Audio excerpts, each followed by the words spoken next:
Okey. Apa soalan? Okey. Datuk Seri dah selesai proses penamaan calon tadi. Mungkin Datuk Seri boleh kongsikan strategi yang dipasang untuk memenangi Duling ni. 2 minggu ni Datuk Seri.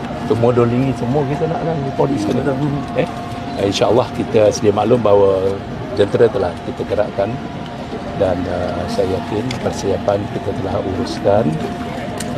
Program-program kempen juga telah kita aturkan insyaAllah, dan saya berharap bukan saya saja tapi rakan-rakan yang lain juga di Parlimen Port Dickson ini di setiap zon bersedia untuk menumpukan perhatian serius tentang isu kempen, isu berjumpa dengan pengundi, dan saya berharap kita akan mendapat perhatian yang lebih baik insyaAllah. Datuk Seri, sekiranya lah menang di Duling ini kan, jadi apa yang antara fokus nak dijanjikan kepada?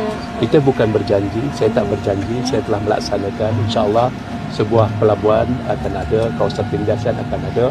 Ini satu pembaruan yang baru dalam Duling sejak sekian lama. Walaupun itu kubu kuat UMNO Barisan Nasional.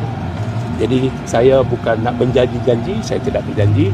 Saya akan melaksanakan apa yang kita laksanakan hari ini.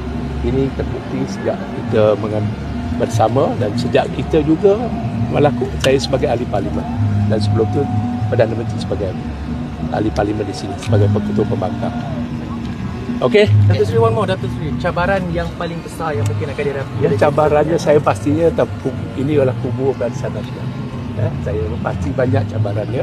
Saya tak kata itu mudah, tetapi ini satu cabaran dan saya sendiri menawarkan diri saya kepada kepimpinan untuk saya turunkan diri sendiri, dan mereka banyak kali bertanya MD okey ke tak. Saya kata saya cuba kalau saya kena berani untuk memperjuangkan harapan.